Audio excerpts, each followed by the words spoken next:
All right, Keith and Gary, thank you. We're taking a look from the MetLife blimp down on the Rose Bowl, the site of what a performance by the Dallas Cowboys.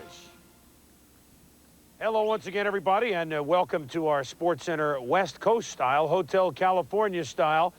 Joe Theismann, Tom Jackson, along with yours truly, Chris Berman, and wow, what a check-in for this young Dallas Cowboys. Wow, perf, gnarly, and stoked. Every one of it, all in the Dallas Cowboys performance. Like we say, wow, was youth ever served in Super Bowl XXVII?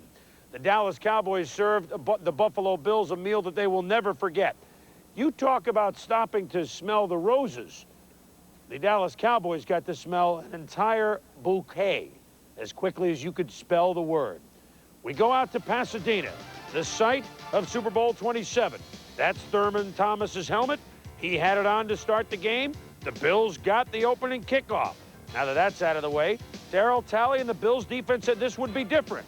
Watch the pursuit. The screen to Emmett. Marquis Patton makes the play. Then Emmett Smith hit by Bruce Smith and stopped by Darryl Talley early. Dallas making mistakes. Pro Bowler Steve Tasker blocks the punt by Mike Saxon. And the Bills get the ball. 3rd and 3. Kelly is hit by Charles Haley. That's a fumble. Will Wolford sits on the football. And even though Buffalo keeps going on the drive, it was a sign of things to come. The holding penalty kept it going, and Thurman Thomas scored a touchdown. Hey, 7-0 Buffalo. Joe, take a look at Wolford. Well, the great job by number 69, Will Wolford, clearing the way out for Thurman. He gets in just far enough. Cowboys offense is still sputtering. On the second series, Emmett slips on the turf, made slightly wet by last night's rain. Darryl Talley with the blitz, and Troy Aikman throws it away, but Charles was in charge. Here, Kenneth Gant makes the stick on Kelly. James Washington makes the pick late in the first quarter. Tommy? Yeah, this is just a case here of the receiver slipping down. Metzelaars, you get the interception easy. Not a bad throw by Jim Kelly, but the results are the same. After the score, 7-7, look, the hit by Haley. Leon Lett makes off his helmet, and Jimmy Jones, it's the touchdown. And very quickly, in a span of 18 seconds, 14-7 Cowboys. Kelly does not see Haley coming around the corner. He turned the corner so quick on the house Ballard, just ruined Kelly's day. Burning down the house is what happened. 1st and goal, Carwell Gardner is snuffed. 2nd and goal, Thurman Thomas just misses. Kenneth Davis stopped by Ken Norton Jr. Left to the face and a right to the jaw. A big hit by Norton Jr. And then, watch, here's the hit, Tommy. Yeah, you see Kenny Norton Jr. And the thing about this hit, he hits him high. You would expect the running back, Kenneth Davis, to run him over, move him for that half a yard. Couldn't do it, Chris. So 4th and goal, here's the play. Kelly rolls right. It's picked off by Thomas Everett. So instead of getting any points, the Cowboys hold, and it's still 14-7. Next Bills possession. Kelly nailed by Norton Jr., and this time it's Jim's right knee again. The right knee that was hurt late in the regular season, and Jim would not return. Norton comes up. Now, Davis tries to get him low. Very similar to what happened to Kelly in the Houston game. Somebody just falling down on the knee. Can't blame him, can't blame the defender. So Frank Reich comes in after a word with Jim Kelly. Reich's first play, and could he do it again? The Miracle Man. First down to Pete Metzelaars. Next play, Reich, Andre Reed, who played a good game for the Bills, goes deep into Dallas territory until Kevin Smith stops him after a 38-yard pickup. Dallas defense hold, and 3rd and 1 on the 3.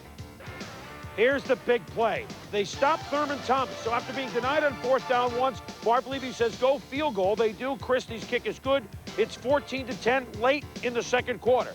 But finally, after having trouble on his first 8 or 9 carries, Emmett Smith churns it upfield. Kelso can't pull him down. It's 38 yards. 2-minute warning. Then Aikman, zip to Michael Irvin, touchdown. 19 yards, and very quickly the Cowboys up 21-10, Joe. We talk about the discipline of Troy Aikman, takes a 3-step drop, lets the ball go before Michael turns his head. Doesn't matter, it's still 6. On the Bills' first play, we're talking inside of 2 minutes. Can they get back in it? The screen pass to Thurman Thomas. It's a fumble, and the handyman, Jimmy Jones, is there to recover.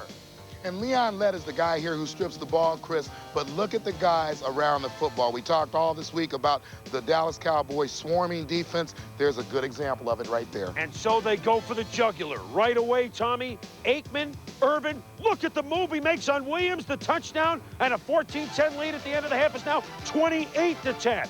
And Thurman Thomas knows you do that at the end of the first half, and you're in deep trouble. The Cowboys up by 18. Now it's 31-17, third quarter. Aikman to Harper.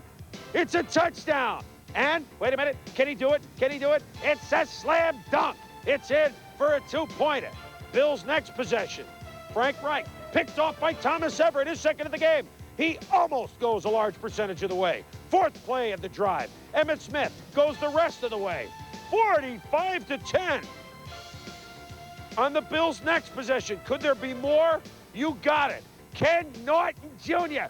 picks it up, rumbling, stumbling. He goes all the way. 52-10. He doesn't dunk. He dunks it off Casillas' head. Two possessions later. Reich hit by the veteran Jim's Jeffcoat. Leon Lett. And he just could go all no! Don Beebe, at least trying, knocks the ball out of the end zone. We fooled the crowd here, but that was the only ones that we fooled. Jimmy Johnson's hair was even a mess. Are you kidding? That was the only thing that was a mess today for the Dallas Cowboys as they shook, rattled, and rolled the Buffalo Bills 52-17. Troy Aikman, playing where he played his collegiate games at the Rose Bowl for UCLA, 22 of 30 for 273 yards, 4 touchdowns, the 69 points, the highest scoring game ever in the Super Bowl. Afterwards, there were plenty of happy Cowboys to go around, starting with the MVP, Troy Aikman. I'm going to Disneyland. I'm going to Disney World. I'm going to Disney World. I'm going to Disneyland. I'm going to Disneyland. I'm going to Disney World. I'm going to Disney World. All right. We worked so hard, man. Nobody ever gave us such a chance to do it, man. And I just can't believe it. Awesome, baby. This mean the boys are back? The boys are back, baby. Hey, the boys are back. I don't think there's a word right now that can describe our feeling. The fact that we're playing great. I think right now we're feeling very unconscious. It's a great feeling. I don't know if there's a word to describe it, but it's something that we've worked for, and we wouldn't settle for anything less than a win today. We had that offensive line, and we know we would pound on them and just run the ball down their throat. Yeah. Let me tell you something. The boys are back in town. Thin Lizzy or no Thin Lizzy. And they're going to be back in town for a long, long time. Tommy, I mean, we talk about Big D. Were they big today or what? Well, Chris, I say we forget about the Buffalo Bills for the moment and the third straight Super Bowl loss and what that's going to mean to that team. You think about the Dallas Cowboys. You're talking about the youngest team in football, which really means they're going to get better constantly. Kind of the fact that they don't know what they're doing. And you think about that in long-term. Yeah, I know, Tom. It's scary, man. I mean, they are absolutely incredible. That's the only way you can describe them. I think the Dallas Cowboys went into this game. They had a game plan. They wanted to do something on offense. They wanted to do something on defense. They did exactly what they wanted to do on both sides of the ball. You have to give credit to the players. Coaches do it. But take a moment now. Dave Wannstedt, defensive coach, congratulations, head coach, Chicago Bears, Norv Turner. Great job with the offense. Well, and you know, we wondered what youth would do in a big game like this. Would they get jittery? And we'll talk about the turnovers. I mean, there were more turnovers than at your favorite bakery committed by the Bills. But, I mean, the Cowboys, what young mistakes did they make? A couple of personal fouls, maybe. They got a block punt, but that was it.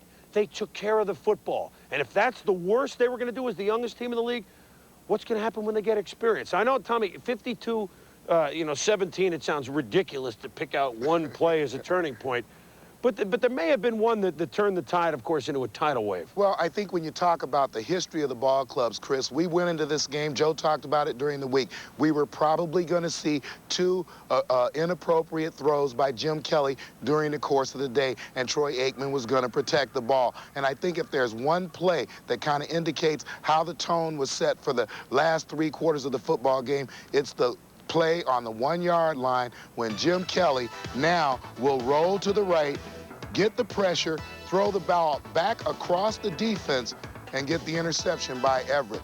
Once that play took place, you absolutely knew this game was headed in the wrong direction. And you know, the formation, it was just a basic, it wasn't a power formation. They weren't running the ball up the middle. I mean, that didn't bode well for a team that figured that they could score and push around maybe the Dallas defense.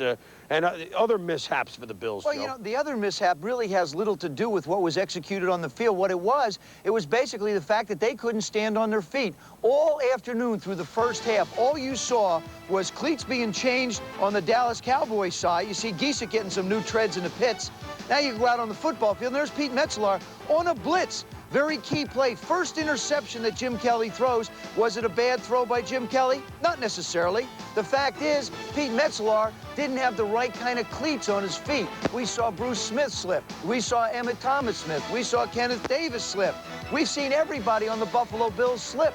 Nobody, not even Michael Irvin slips. Williams slips trying to get to him. Irvin winds up with a touchdown. Everything turned out being one big slip. Yeah, it was a big slip, all right. And I tell you what, for the Buffalo Bills, a devastating loss. No question about that. Not only by the score, but the way they clawed and said this wouldn't be different. I tell you what, rather than have us say it, and we'll have plenty more to say about it. We've got an hour-long edition of SportsCenter /Primetime. Let's go and get our Andrea Kramer with Bruce Smith of the Bills. Andrea? Hold on there. Thank you very much. Bruce, why do the Bills always manage to save the worst game for the last game? The sad part about this whole issue is you're always remembered for your last game, whether you win or lose. And it's an unfortunate situation. We had a great year. We were able to accomplish a lot of things defensively. It's just an unfortunate situation for this organization. We just have to find a way to stick together and show a lot of character and class and come back next year. Why wasn't the defense able to generate any kind of pressure on Troy Aikman, particularly from the defensive line? Well, one particular reason, Troy doesn't hold the ball very long. Another thing is that they have a very good offensive line. And when a quarterback doesn't hold the ball very long and sometimes the receivers make big plays, it's very hard for defensive linemen. Again, we're paid to get pressure on the quarterback, and it didn't happen today. The first half we were in a certain defensive scheme, and the second half we changed up, and we were able to get some pressure on him. I know Cornelius had pressure on him in the first half, and again in the second half I think we got a little pressure on him, but when you lose, it's never enough.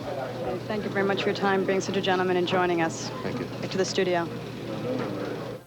Well, our Hotel California studio here at the Century Plaza Hotel. Well, you heard Bruce Smith say that for a while they thought they had the defense going, and it did look like they were moving around. They looked faster than Dallas's offensive line did at that point.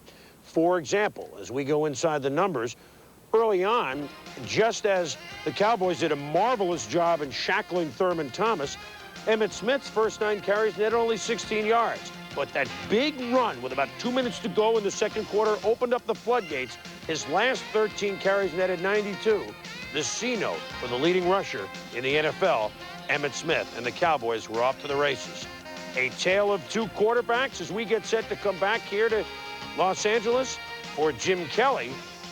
It was a tale that, well, certainly didn't even, it ended about 2.5 quarters early as he left the game. For Troy Aikman, it's a tale that he'll remember for the rest.